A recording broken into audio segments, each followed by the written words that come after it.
नमस्कार, स्वागत है आप सभी का हमारे इस खास पॉडकास्ट में जिसका नाम है भारत की बात। आज भारत की बात के इस पॉडकास्ट में हम बात करेंगे कि आखिर एक अच्छा न्यूज़ एंकर कैसे बना जा सकता है। कौन सी वो स्किल्स हैं जिनको हासिल कर कोई भी एक अच्छा न्यूज़ एंकर बन सकता है या कोई भी अच्छा एंकर बन सकता है।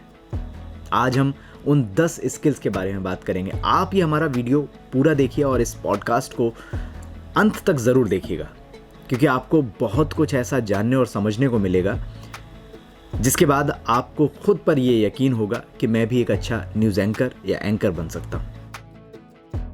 सबसे पहला पॉइंट है गुड कम्युनिकेशन स्किल्स, यानी अच्छी कम्युनिकेशन स्किल्स का होना। अगर आप एक अच्छा एंकर बनना चाहते हैं तो आपकी जो कम्युनिकेशन स्किल्स हैं वो बहुत स्ट्रांग होनी चाहिए। आपके पास वो वोकेबलरी होनी चाहिए, आपके पास वो शब्द होने चाहिए जिससे आप अपनी भावनाओं को व्यक्त कर सकें। आपके मन में जो भी चीज़ें हैं आप उसे ऑडियंस के सामने प्रेजेंट कर सकें। हम कई बार ऐसा होता है कि हमारे दिमाग में तमाम सारी चीज़ें चल रही होती हैं, लेकिन हम उसे सही तरीके से व्यक्त नहीं कर पाते। और इसके लिए सबसे ज़रूरी होता है भाषा पर पकड़ का होना। अगर आपके पास जिस भाषा में आप एंकरिंग करने जा रहे हैं उससे जुड़े हुए शब्दों का भंडार अच्छा खासा है तो आप बहुत अच्छे से एंकरिंग कर सकते हैं। Number 2, pronunciation and diction. आप उन शब्दों को कितनी क्लैरिटी के साथ बोल रहे हैं, कितनी स्पष्टता के साथ बोल रहे हैं, ये बहुत मायने रखता है। जब भी कभी हम किसी को सुनते हैं और जब भी कभी हम किसी का वीडियो देखते हैं तो उस दौरान कई बार ऐसा होता है कि हम जो सामने वाला बोल रहा होता है उसको सही तरीके से सुन नहीं पाते या उसने जो कहा होता है उसको समझ नहीं पाते। इसका एक सबसे बड़ा कारण ये होता है कि उस वक्त जो एंकर या जो भी आपके सामने उसको प्रेजेंट कर रहा है उसके उच्चारण में या उसके बोलने के तरीके में कहीं ना कोई कमी है। अगर आप स्पष्टता के साथ उन शब्दों को बोल पाएंगे, आप क्लैरिटी के साथ उन शब्दों को बोल पाएंगे तो आप अपनी ऑडियंस को ज़्यादा बेहतर तरीके से एंगेज कर पाएंगे। ये बहुत ज़रूरी होता है कि आप किसी शब्द का उच्चारण कैसे कर रहे हैं, ये बहुत मायने रखता है। नंबर 3, जर्नलिज्म की नॉलेज। जर्नलिज्म की नॉलेज होना आपके लिए बहुत ज़रूरी होता है। आप पत्रकारिता के क्षेत्र में हैं, आप अगर न्यूज़ एंकर बनना चाहते हैं तो आपको जो जर्नलिज्म की नॉलेज है उसका होना बहुत ज़रूरी है। आखिर जर्नलिज्म के एथिक्स क्या है, आखिर कौन सी वो चीज़ें हैं जो हमें ऑडियंस के सामने प्रेजेंट करनी है, कौन सी वो चीज़ें हैं जो हमें ऑडियंस के सामने प्रेजेंट नहीं करनी है या किन चीज़ों से हमें दूरी बना के रखनी है। जर्नलिज्म के एथिक्स का पूरी तरह से ज्ञान होना हमारे लिए बहुत ज़रूरी होता है और ये बहुत मायने रखता है किसी भी न्यूज़ एंकर के लिए। Number 4, news writing and editing. जब भी आप न्यूज़ एंकर की बात करते हैं या कोई भी जो भी न्यूज़ एंकर बनना चाहता है उसके लिए ये बेहद ज़रूरी होता है कि जो भी खबर जिसको वो पढ़ रहा है या दूसरों को बता रहा है उसके बारे में उसको खुद नॉलेज होनी चाहिए। अब ये नॉलेज कब होगी? ये नॉलेज तब होगी जब आप ज़्यादा से ज़्यादा खबरों को पढ़ेंगे, ज़्यादा से ज़्यादा खबरों को लिखेंगे और ज़्यादा से ज़्यादा खबरों को अपने तरीके से रीराइट करेंगे, तभी आप एक अच्छे एंकर बन सकते हैं। क्योंकि अगर आप एक अच्छे स्क्रिप्ट राइटर नहीं हैं तो आप एक अच्छे एंकर भी नहीं बन सकते, ये आप तय मानिए। Number 5, on camera presence. On camera presence बहुत मायने रखता है कि आप कैमरे के सामने अपने आप को कैसे प्रस्तुत कर रहे हैं, आपका बोलने का लहजा कैसा है, आपकी कॉस्ट्यूम कैसी है, आपका मेकअप कैसा है, आप कैमरे के साथ कितना फ्रेंडली होकर बात कर पा रहे हैं, आप कैमरे के सामने हेजिटेट तो नहीं हो रहे। तो ये सारी चीज़ें बहुत मायने रखती हैं, यानी आप कैमरे के साथ कैसे बर्ताव कर रहे हैं, आपकी कैमरे पर प्रेजेंस कैसी है, ये बहुत मायने रखता है। अगला पॉइंट है एडेप्टेबल एंड क्विक थिंकिंग। हमने कई मौकों पर ऐसा देखा है कि न्यूज़ एंकर जब न्यूज़ स्टूडियो में है और उस वक्त अचानक से उसके पास कोई खबर आ जाती है अब ये एक न्यूज़ एंकर के लिए एक बड़ी जिम्मेदारी होती है और बड़ा चैलेंज होता है, कि किसी खबर के साथ कैसे ट्रीट किया जाए, और अचानक से अगर कोई खबर आ रही है तो उस पर कैसे रिएक्ट किया जाए और कैसे सही जानकारी अपनी ऑडियंस तक पहुंचाई जाए।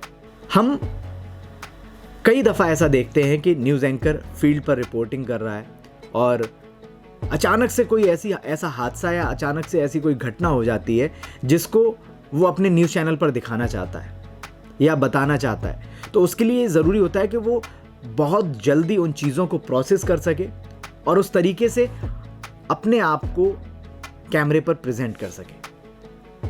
मतलब आपका जो सोचने का जो तरीका है उसमें कहीं ना कहीं तेज़ी आनी चाहिए, तभी आप एक अच्छे न्यूज़ एंकर बन सकते हैं। 7वां पॉइंट है इंटरव्यूइंग स्किल्स। इंटरव्यू करना हर न्यूज़ एंकर के लिए बहुत मायने रखता है और बहुत ज़रूरी होता है, और एक न्यूज़ एंकर के लिए तब और भी ज़्यादा ज़रूरी हो जाता है जब सामने वाला जो इंटरव्यू दे रहा है वो कोई नया हो। ये हर किसी के लिए ज़रूरी नहीं कि वो हमेशा कैमरे के सामने ही रहा हो या वो कैमरे पर बहुत अच्छे से बोल सके।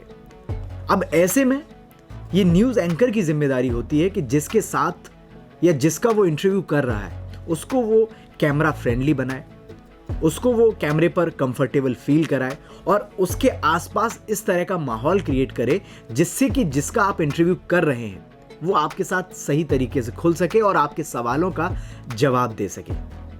सिर्फ इतना ही नहीं, आपको उस विषय की जानकारी का होना भी बहुत ज़रूरी है जिस विषय के ऊपर आप अपने स्पेशलिस्ट से इंटरव्यू कर रहे हैं, और आपके सवालों का चयन होना, यानी आपके सवालों का चयन बहुत मायने रखता है कि आप किस तरह के सवाल पूछ रहे हैं। ये सारी चीज़ें इंटरव्यू स्किल्स में आ जाती हैं। अब हम आगे बढ़ते हैं और बात करते हैं अगले पॉइंट की, यानी time management and deadline orientation. News industry में चीज़ें बहुत तेज़ी से घटित होती हैं। अब ऐसे में एक न्यूज़ एंकर के लिए बहुत मायने रखता है कि उन खबरों को सही तरीके से सही समय पर सही वक्त में ऑडियंस तक पहुंचाया जा सके, क्योंकि आज टेलीविज़न इंडस्ट्री इतना ग्रो कर चुकी है कि हर चीज़, हर खबर ऑडियंस तक समय तक पहुंच रही है, यानी समय से पहुंच रही है। अब ऐसे में एक न्यूज़ एंकर की जिम्मेदारी बनती है कि टाइम मैनेजमेंट करते हुए, अपने डेडलाइंस को ध्यान में रखते हुए उन खबरों को तय समय में अपनी ऑडियंस तक पहुंचाया जा सके। नेक्स्ट पॉइंट है नॉलेज ऑफ मीडिया टेक्नोलॉजी। अभी मैं जब ये वीडियो शूट कर रहा हूं, इस वक्त मेरे आसपास किस तरह की टेक्नोलॉजी का इस्तेमाल हो रहा है, किस तरह की इक्विपमेंट्स हमारे आसपास लगे हुए हैं और उनके साथ कैसे डील करना है, कैसे बर्ताव करना है, ये एक न्यूज़ एंकर के लिए बहुत मायने रखता है। आप जब कैमरे पर बात कर रहे हैं, आप जब कैमरे पर शूट कर रहे हैं, तो आपको ये पता होना चाहिए कि आपके कैमरा पर्सन क्या आपकी आवाज़ को सुन पा रहे हैं, क्या आपके जो कॉलर माइक लगा हुआ है वो सही लगा हुआ है, क्या हम जिस फ्रेम में शूट कर रहे हैं वो फ्रेम बिल्कुल सही है टेलीकास्ट होने के लिए, कहीं कोई ऐसी चीज़ तो नहीं है जो बाद में वीडियो प्रोसेसिंग में दिक्कत पैदा करे।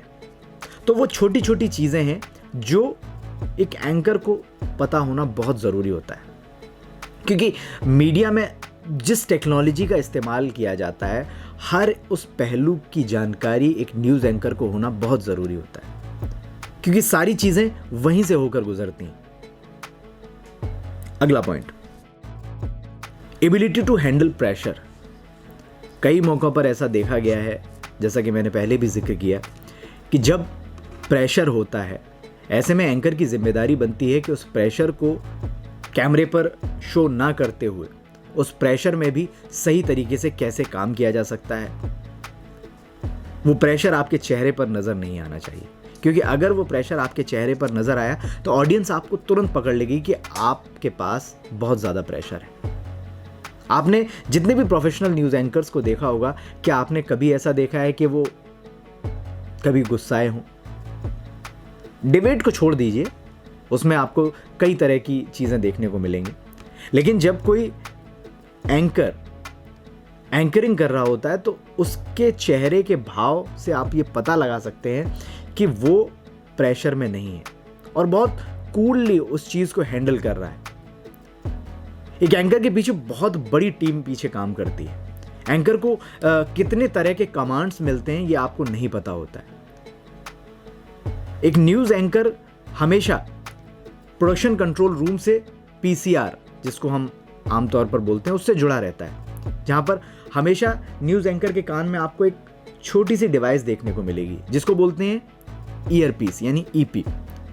वो लगातार अपने प्रोडक्शन कंट्रोल रूम से टच में रहता है। अब ऐसे में वहां का प्रेशर बहुत ज्यादा होता है, तमाम तरह की चीजें होती हैं, तमाम तरह की बातें होती हैं, लेकिन वो चीजें सुनते हुए भी, उस प्रेशर को झेलते हुए भी वो सही तरीके से अपनी ऑडियंस तक अपनी बात पहुंचा पा रहा है, तभी एक अच्छा एंकर कामयाब कहलाता है। तो ये सारी चीजें हैं और इन सभी चीजों को मिलाकर एक अच्छा न्यूज एंकर बन सकता है।